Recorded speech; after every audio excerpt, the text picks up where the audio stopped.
नमस्कार साथियों। आज हम लोग जो है इस वीडियो में जीआईसी प्रवक्ता के 2017 के पेपर को सॉल्व करेंगे, जिसमें से जीएस के 30 जो प्रश्न आते हैं उसको हम लोग इसमें देखेंगे। ठीक है। इस जीएस के पेपर में जो है 4-5 क्वेश्चन जो होगा मैथ का भी हो सकता है। तो हम लोग जो है आज इसको स्टार्ट कर रहे हैं और आगे जो है सीरीज़ चलती रहेगी। जितने भी जीआईसी के पिछले 10 साल में जो पेपर हुए हैं उसको हम लोग जो है इसमें सॉल्व करेंगे। ठीक है। आप लोगों से रिक्वेस्ट है कि आप लोग जो है इस वीडियो को पूरा देखें और अपने तैयारी को परखें कि कितना आप लोगों की तैयारी है। ठीक है। हम इसमें थोड़ा सा टाइम देंगे आप लोगों को क्वेश्चन का आंसर देने तक के लिए। इसके बाद आप लोग विकल्प करिएगा और इसके बाद फिर जो है हम उत्तर आप लोगों को बता दिया करेंगे। ठीक है। तो आइए देखते हैं पहला क्वेश्चन हम लोगों के सामने है कि स्वतंत्रता के पूर्व के दिनों में प्रारंभ में किसने संविधान निर्मात्री सभा का विचार प्रस्तुत किया था। विचार सर्वप्रथम प्रस्तुत करने की बातें यहाँ पे हो रही। तो स्वतंत्रता के पूर्व के दिनों में प्रारंभ में जो विचार प्रस्तुत किया गया वो यमियन राय के द्वारा प्रस्तुत किया गया था। किसके द्वारा मित्रों? वो प्रस्तुत किया गया था जो वो यमियन राय के द्वारा प्रस्तुत किया गया था। ठीक है। अब आगे हम लोग देखते हैं नेक्स्ट क्वेश्चन को। नेक्स्ट क्वेश्चन है कि निम्नलिखित में से कौन सा एक सुमेलित नहीं है। इसको आप लोग आंसर करिए।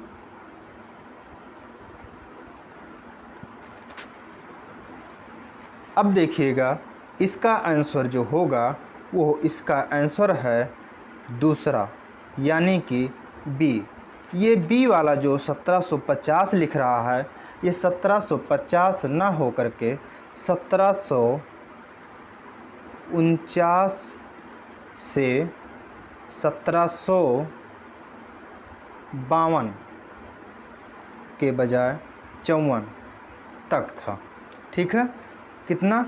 1749 से लेकर 1752 के बजाय 54 तक था। ठीक है। ये युद्ध कौन सा? कर्नाटक का द्वितीय युद्ध। ठीक है। इस तरह से आगे आप लोग देखेंगे नेक्स्ट क्वेश्चन को। इसका आंसर आप लोग करिएगा। लीलावती के लेखक थे कौन थे? आप लोग बताइए।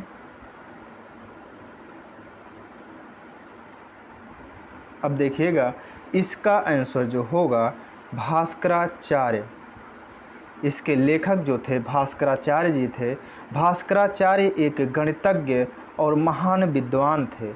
इन्होंने गणित की जो श्रृंखलाएं रखी उसमें से एक जो है अंक गणित का था, उसका नाम उन्होंने लीलावती रखा। लीलावती इनकी लड़की का नाम था। उसी लड़की के नाम पर इन्होंने अंकगणित की एक श्रृंखला रखी थी, जिसमें से अगर देखा जाए इसमें जो है तो इनकी पुस्तक जो सिद्धांत शिरोमणि है उसमें लीलावती, बीजगणित और ग्रह गणित और इसके बाद गोलाध्याय नामक 4 भाग हैं। उसमें से लीलावती जो है वो ये जो है इन्होंने अपनी लीलावती लड़की के नाम पर इस खंड का नाम रखा था।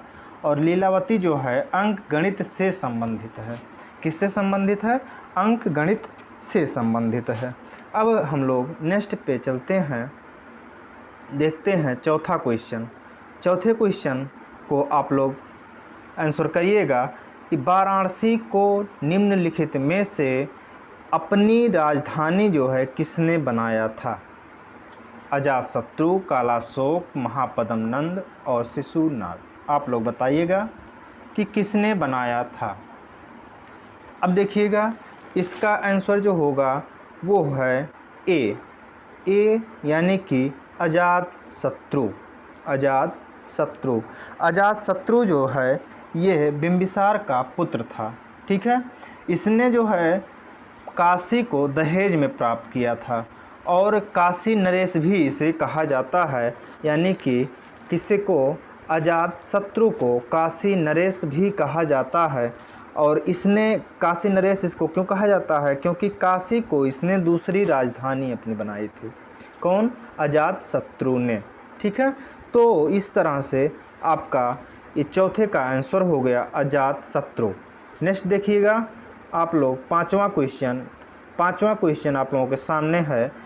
एका आंदोलन का प्रारंभ किया गया था। एका आंदोलन का प्रारंभ कहाँ से किया गया था? महाराष्ट्र के किसानों के द्वारा किया गया, बंगाल के किसानों के द्वारा किया गया, या पंजाब के किसानों के द्वारा, या उत्तर प्रदेश के हरदोई, बाराबंकी और अन्य स्थानों के किसानों के द्वारा।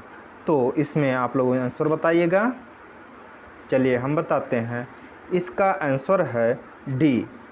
ये उत्तर प्रदेश के हरदोई, बाराबंकी और जो है इस साइड के किसान जो थे, इन्होंने इसका आंदोलन, एका आंदोलन प्रारंभ किया था। एका आंदोलन जो था ये किसानों का जो कर होता था उसकी वसूली के विरोध में किया गया था। ठीक है, उसका जो है ये बढ़ा दिया गया था, तो इसलिए जो है उसके एवज में जो है जब लगान बढ़ाया गया तो उसके एवज में ये आंदोलन प्रारंभ किया गया था। ठीक है, और ये जो प्रारंभ किया गया था ये 28 दिसंबर और 1921 यहाँ कर देते हैं 21 में प्रारंभ हुआ। ठीक है, तो आगे चलते हैं। चलिए देखते हैं नेक्स्ट क्वेश्चन। और नेक्स्ट क्वेश्चन को जो है हम लोग 6वें क्वेश्चन के रूप में देखते हैं। भारत के राज्यों में प्रस्तावित आणविक शक्ति केंद्रों से संबंधित निम्नलिखित युग्मों में से कौन सही सुमेलित नहीं है? जैतापुर महाराष्ट्र, मीठीवर्दी गुजरात, कोवड्डा आंध्र प्रदेश, हरिपुर हरियाणा। ये हरिपुर जो है मित्र, ये जो है कहाँ है? दीदी वाले स्टेट में। दीदी मतलब पश्चिम बंगाल।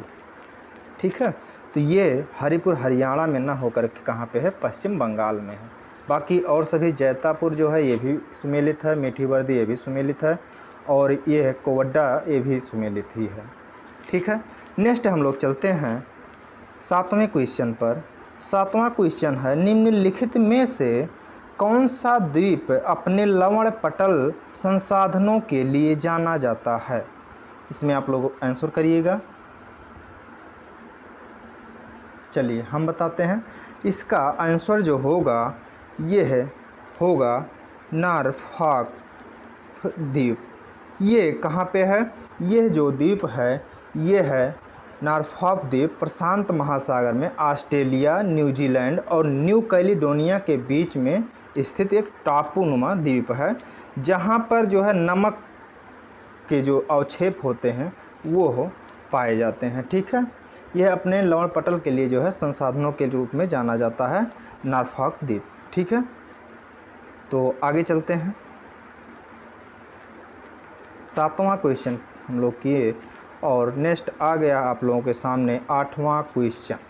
8वां क्वेश्चन है, निम्नलिखित में से कौन सी नदी भ्रंश घाटी से होकर प्रवाहित होती है?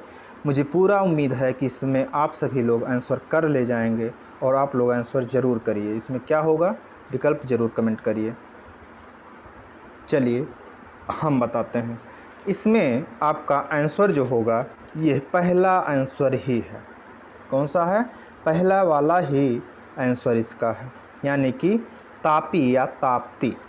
मित्रों आप लोग एक चीज़ ध्यान दीजिएगा कि इस तरह से ये भारत का जो मैप है इसमें आप लोग ध्यान देंगे जो, तो इस तरह से दो ऐसे पर्वत श्रेणियाँ हैं, और इसके बाद ऐसे एक और है।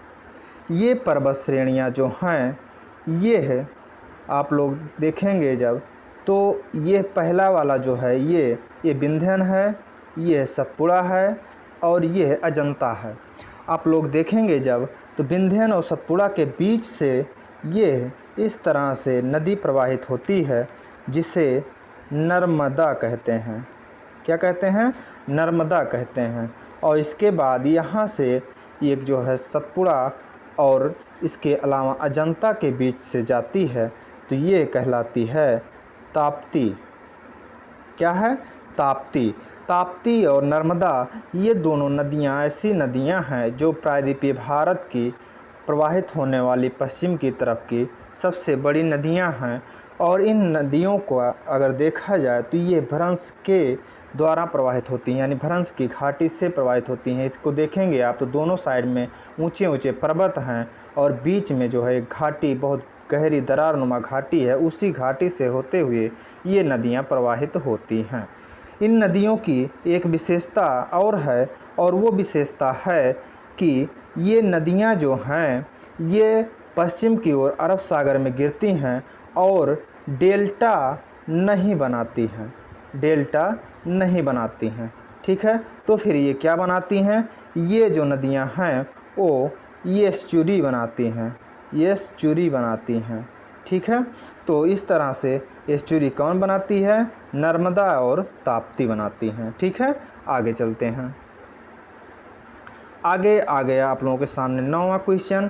9वां क्वेश्चन में दिया गया है कि मौलिक अधिकारों की अवधारणा कहाँ से ली गई है। आप लोग बताइएगा, यूएसए के संविधान से, कनाडा के संविधान से, ब्रिटेन के संविधान से, रूस के संविधान से। तो आप लोग कमेंट ज़रूर करिएगा।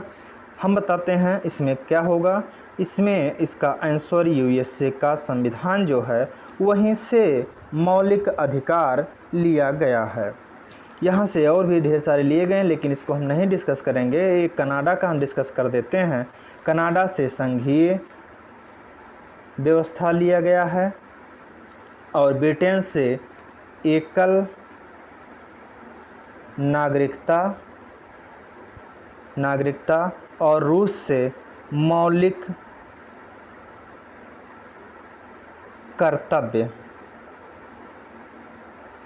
कर्तव्य लिया गया है। कहाँ से? रूस से। ठीक है, तो इस तरह से आप लोगों को 9वां क्वेश्चन भी क्लियर हो गया होगा। चलते हैं नेक्स्ट क्वेश्चन पे, 10वां क्वेश्चन पे। 10वां क्वेश्चन आप लोगों के सामने है, इसका आंसर बताइएगा। आप लोग ऐसा करिएगा मित्रों कि इसको वीडियो को पुश करके उसके बाद जो है आप लोग आंसर करिएगा।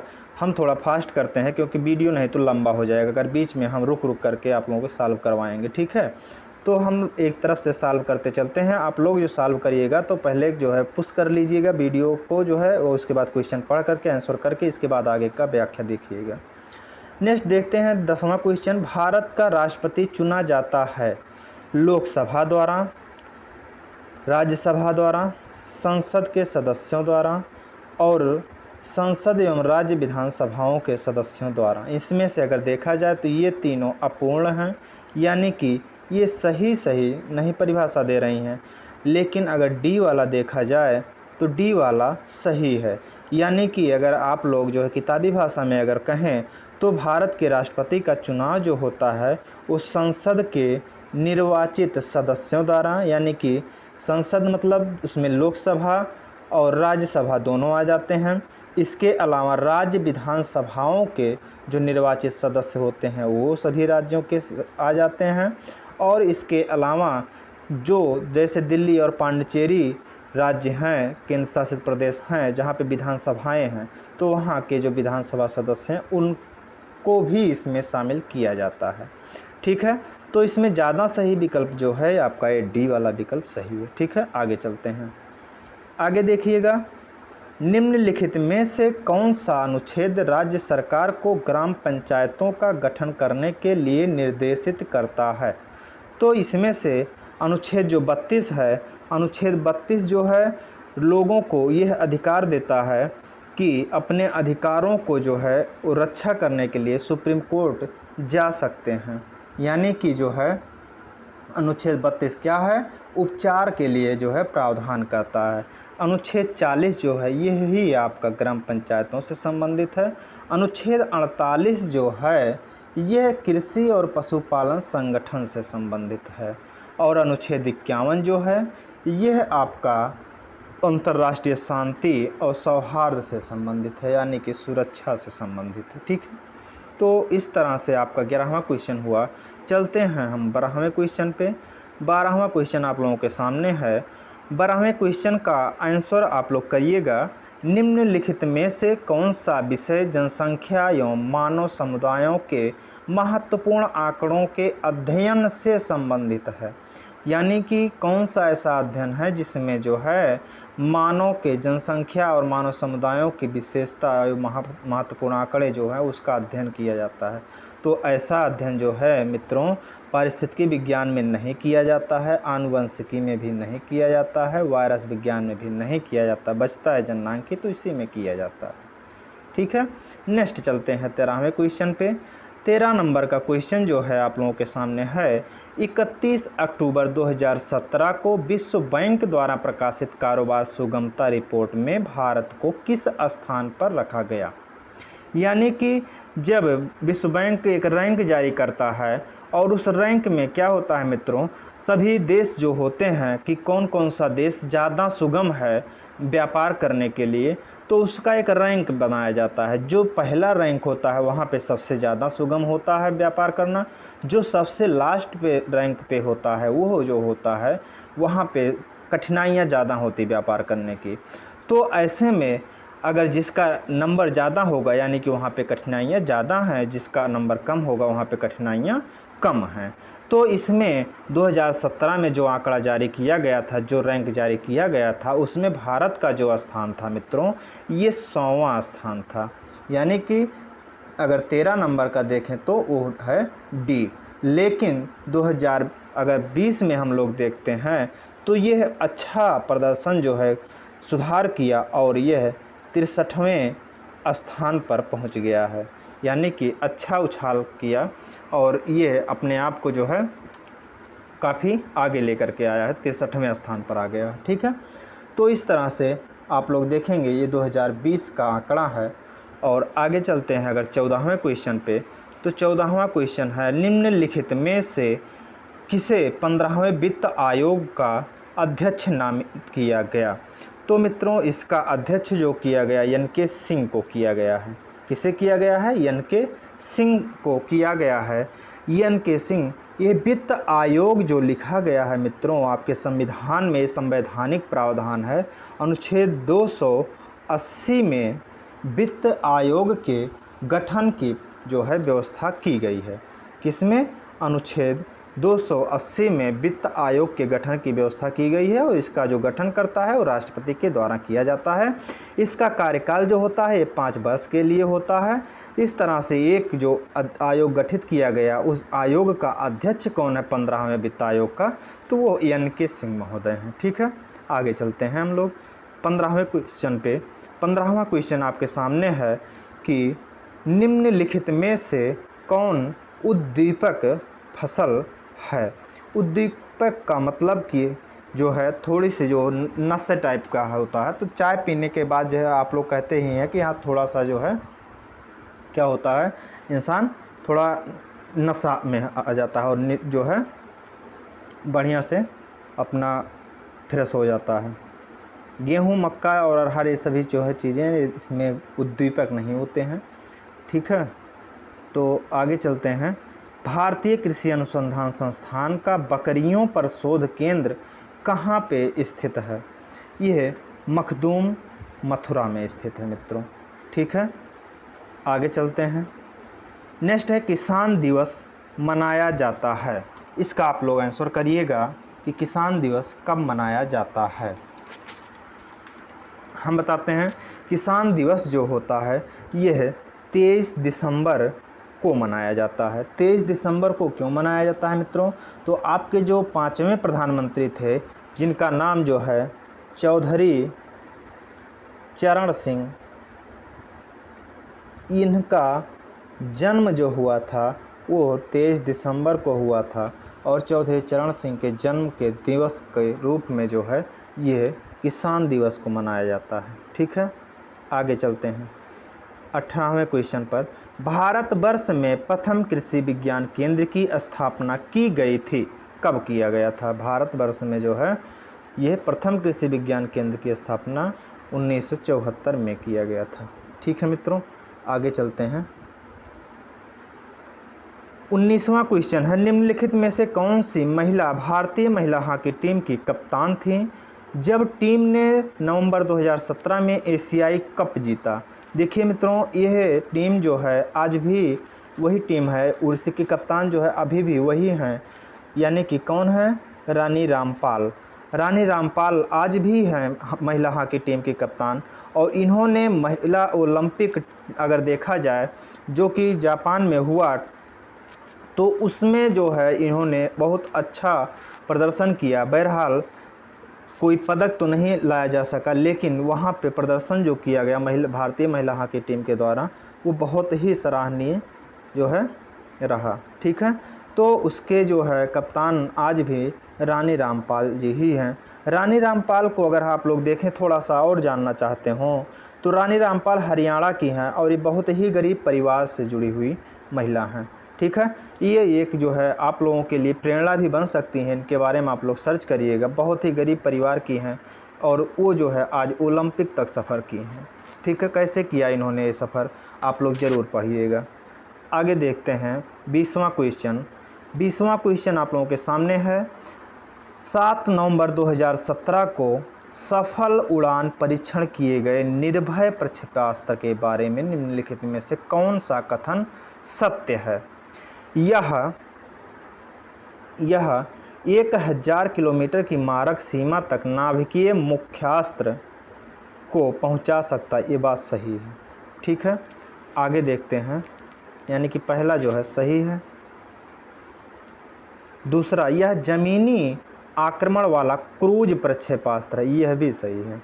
यह पाकिस्तान के बाबर प्रक्षेपास्त्र का प्रभावी प्रत्युत्तर है, यह भी सही है।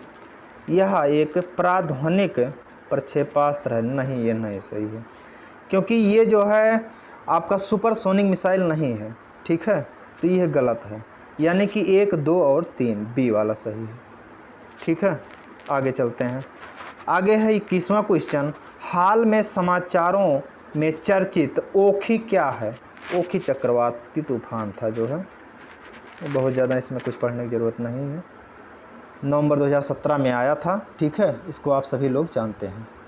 चलिए देखते हैं नेक्स्ट।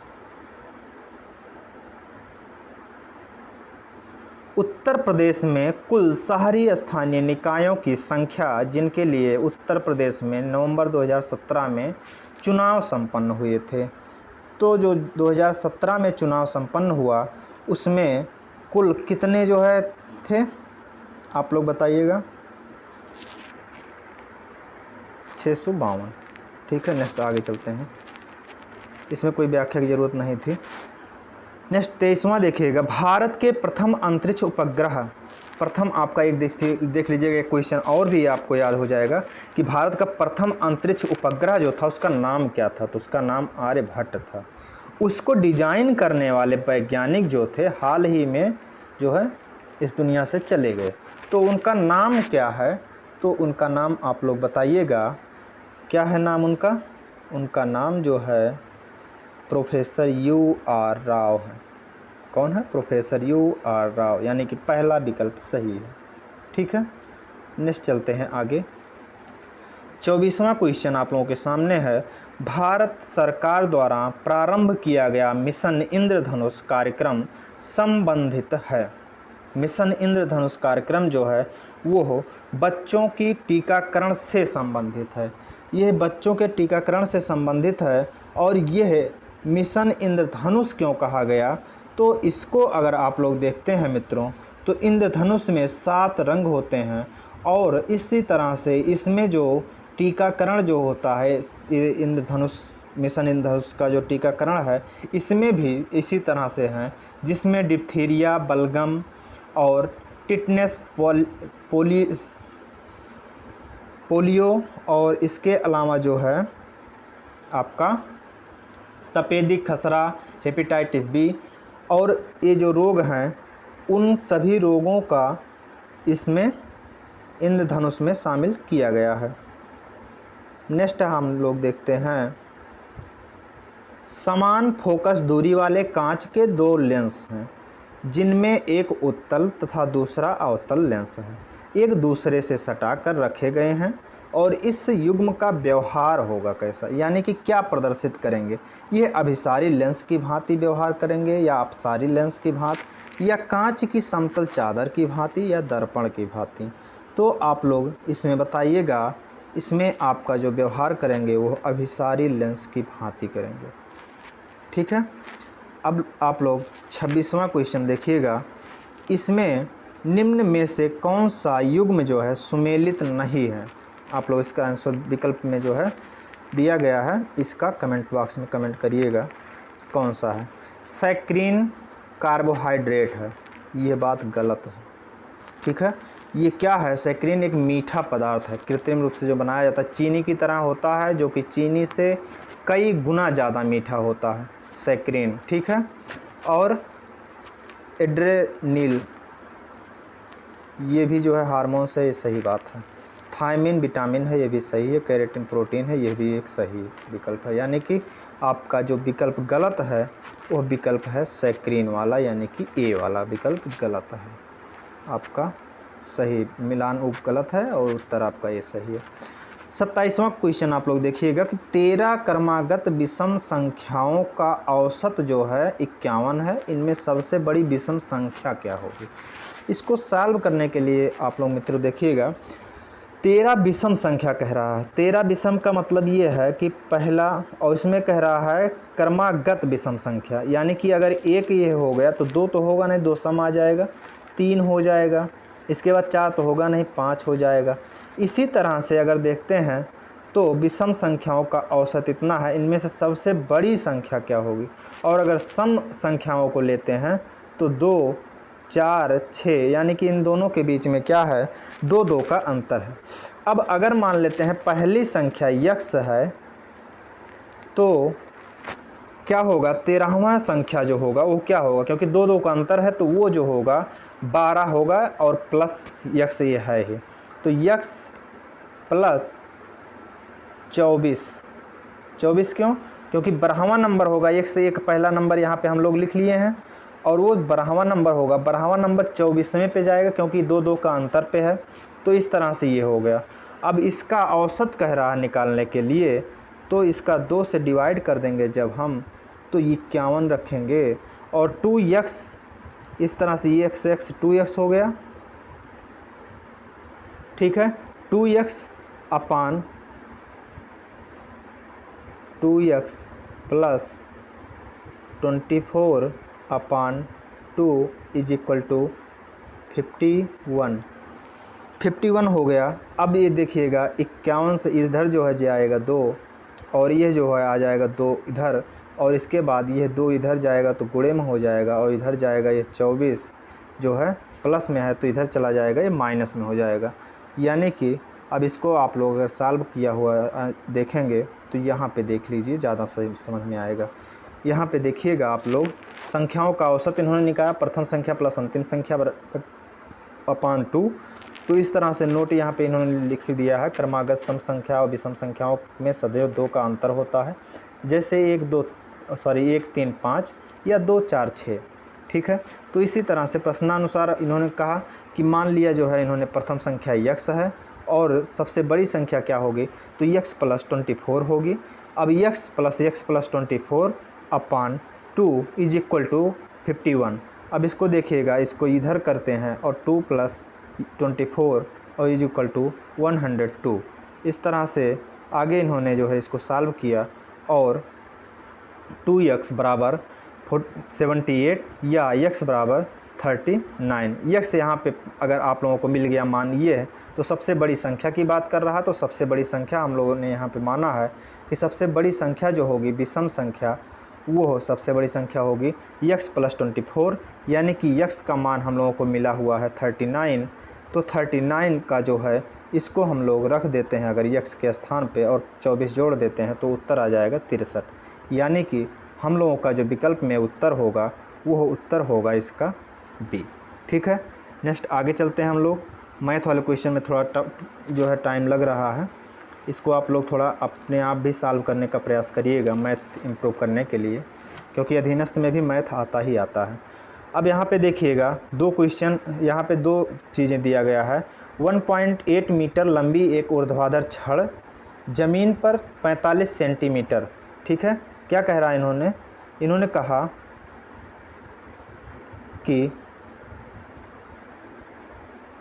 45 सेंटीमीटर की जो परछाई बना रही है और उसी समय यानी कि सूरज उसी टाइम पे जो जहाँ पे है उसी टाइम पे ही जो है 6 मीटर ऊंचे एक स्तंभ की परछाई की लंबाई क्या होगी।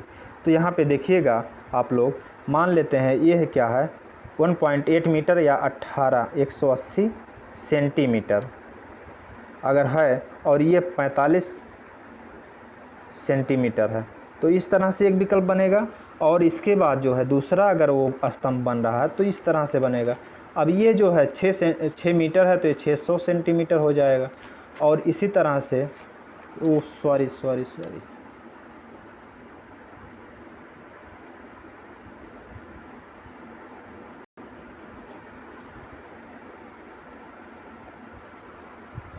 अब यहाँ पे देखिएगा इसी तरह से जो है क्या होगा कि दूसरा का भी जो है ये 6 जो मीटर है इसको 6 सेंटीमीटर में अगर बदलते हैं तो 600 सेंटीमीटर हो जाएगा। और इसकी परछाई जो है परछाई x मान लेते हैं। चलिए मान करके इसको हम लोग जो है यहाँ पे हल कर देते हैं, जल्दी से हो जाएगा। यहाँ पे देखिएगा 1.8 मीटर जो है तो इन्होंने जो है इसको 180 सेंटीमीटर मान लिया है, 45 सेंटीमीटर ऑलरेडी दिया ही है। यहाँ पे x सेंटीमीटर इन्होंने मान लिया है, 6 मीटर को 600 सेंटीमीटर कर दिया है। ये चित्र है। और यहाँ पे देखिएगा पहले चित्र में जो है अगर देखा जाए तो tan बराबर क्या होता है, हम लोगों ने पढ़ा है, हाई स्कूल में भी पढ़ा है कि लंब बटे आधार होता है। लंब जो है 180 है और उसके बाद जो है यहाँ पे आधार जो है कितना बन रहा था, आधार 45 सेंटीमीटर का है। तो इस तरह से आधार जो है 45 सेंटीमीटर का हो गया। और उसी समय दूसरा जो बन रहा है tan थीटा बराबर होगा लंब बटे आधार, लंब 600 है, एक आधार हम लोगों ने मान लिया है। अब इसको और इस वाले को दोनों को बराबर कर लेते हैं जब हम, तो यक्स का मान आ जाएगा। इस तरह से यक्स का मान जो होगा वो होगा 150 सेंटीमीटर या 1.5 मीटर। ठीक है, आगे चलते हैं। नेक्स्ट है 29वां, समबाहु त्रिभुज की प्रत्येक भुजा 8 सेंटीमीटर है, इसका क्षेत्रफल कितने के बराबर होगा। तो समबाहु त्रिभुज का क्षेत्रफल जो होता है वो कैसे निकाला जाता है, क्षेत्रफल बराबर होता है √3/4 भुजा का वर्ग। ठीक है, ये है आपका सूत्र होता है। अब भुजा कितना है 8 सेंटीमीटर। अब इसको अगर इस सूत्र पे हम लोग रखते हैं तो सूत्र पे रखने के बाद इसको सॉल्व करेंगे अगर हम लोग तो इस तरह से इतना आ जाएगा। √3 है, √3 ही रहेगा, अपान 4 हो गया, 8 का वर्ग किया गया 64 आ गया। अब √3 इंटू 4 से काट दिया गया, 16 चौका 64, 16 आ गया। अब 16√3, अब यह चीज़ विकल्प में हमारे कहाँ पे है 16√3, यह विकल्प डी में है, यानी कि इसका विकल्प डी सही होगा। ठीक है, नेक्स्ट हम लोग चलते हैं 30वें क्वेश्चन और आखिरी क्वेश्चन पर। 30वां क्वेश्चन है, जब संख्या n को 6 से विभाजित किया जाता है तो शेषफल 4 प्राप्त होता है और 3n को 6 से विभाजित करने पर शेषफल प्राप्त कितना होगा। तो आप लोग इसको सॉल्व करेंगे जो उसको भी हम दिखा देंगे, लेकिन यहाँ पे ऐसे ही आप लोग दिमाग से केवल जो है मोटा मोटा लगाइए कि अगर कोई संख्या उसको 6 से भाग किया जा रहा है तो क्या हो रहा है, कितना प्राप्त हो रहा है, शेषफल 4 प्राप्त हो रहा है। अगर उसी संख्या को 3 गुना और बढ़ा दिया जाता है, ठीक है, और 6 से ही विभाजित किया जाता है तो जाहिर सी बात है शेषफल अगर हम लोग देखें तो शेषफल अगर देखा जाए तो उसके भागफल जो प्राप्त हुआ होगा उसी उतना ही गुना इसमें भी प्राप्त बढ़ोतरी हो जाएगी। अगर हम लोग लेते हैं उतना गुना, तो इसमें देखेंगे अगर 4 का अगर हम लोग जो शेष प्राप्त हुआ था उसका भी 3 से अगर गुना कर दें तो 4 तियाँ 12 हो जाएगा। लेकिन यहाँ पे अगर हम लोग 12 जो प्राप्त हुआ उसको 6 से विभाजित करेंगे तो ये भी कट जाएगा, 12 जो शेष बना हुआ है वो भी कट जाएगा, यानी कि 0 हो जाएगा।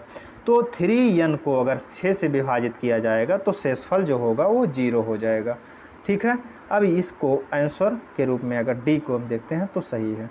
अब इसको अगर आप लोग देखें हल करके तो यह इस तरह से है, भाज्य बराबर होता है भाजक गुणे भागफल प्लस शेषफल, यानी कि n संख्या है 6 गुणे यक्स मान लिया गया भागफल प्लस 4 मान लिया गया शेषफल जो कि आपको दिया गया है, और उसको दूसरा समीकरण दिया गया कि 2 गुना कर दिया जाए, अगर उस संख्या को 3 गुना कर दिया जाए तो वो संख्या जो है 6 गुणे y प्लस r मान लिया गया। ठीक, दोनों को जो है समीकरण को अगर देखा जाए तो एक में 3 से गुणा कर दिया गया, तो 1 में 3 से जब गुणा किया गया तो 3n इंटू 18x प्लस 12, इस तरह से 3n को जो है यहाँ से जो है 6 कॉमन ले लिया गया, इतना आया। अब समीकरण 3 जो है समीकरण 1 और समीकरण 3 की तुलना कर लिया गया और इसके बाद जो है समीकरण 1 3 हो गया और समीकरण 1 यह हो गया। n बराबर इतना है और यहाँ पे आप लोग देखिएगा 3n बराबर इतना है। अब इसको अगर तुलना करते हैं आप लोग तो ये जो r है इसका मान 0 आ जाएगा। ठीक है, तो इस तरह से मित्रों आप लोगों ने इसको आज देखा। एक जो है प्रैक्टिस सेट थोड़ा सा लंबा हो गया है लेकिन बहुत ज़्यादा नहीं। क्वेश्चन भी तो हम लोगों ने जो है 30 क्वेश्चन सॉल्व किया। बहुत ज़्यादा अगर तेज़ी से सॉल्व करते तो भी दिक्कत था। हम लोगों ने बहुत ज़्यादा व्याख्या भी नहीं लिया, फिर भी 35 मिनट चल गए, 36 मिनट। तो मित्रों इस तरह से हमने जो है आज पहला सेट जो ये आप लोगों को दिया, यह आप लोगों को कैसा लगा प्लीज़ कमेंट बॉक्स में इसको ज़रूर आप लोग बताइए कि इसमें क्या सही क्या गलत आपको लगा। और अगर आप लोगों को यह वीडियो सही लगा हो तो आप अपने मित्रों तक ज़रूर इसको पहुंचाइए और शेयर करिए। ठीक है मित्रों, और हाँ अगर ये आपको पसंद आया हो तो वीडियो को ज़रूर लाइक करिएगा। ठीक है, और अब तक आपने अगर हमारे चैनल को सब्सक्राइब नहीं किया है तो प्लीज़ हमारे चैनल को सब्सक्राइब कर लीजिए। हम ऐसे ही वीडियो आप लोगों के सामने लाते रहेंगे जिसमें आप लोग अपने आप का परीक्षण करेंगे और अपनी तैयारी को मजबूत बनाएंगे। और दूसरी चीज़ हम इस पर जो है बीच बीच में ट्रिकी वीडियो भी डालते रहते हैं जिस पर जो है जो लोगों को कठिनाइयाँ होती हैं याद करने में, डेटा हो गया कोई भी, तो उस पर भी हम ट्रिकी वीडियो डालते रहते हैं। उसको आप लोग जो है प्लेलिस्ट में भी जाकर देख सकते हैं। और इस तरह से मित्रों आप लोग जो है आप लोगों ने इतना देखा, इसके लिए आप लोगों को बहुत बहुत धन्यवाद। मिलते हैं नेक्स्ट वीडियो में, तब तक के लिए नमस्कार।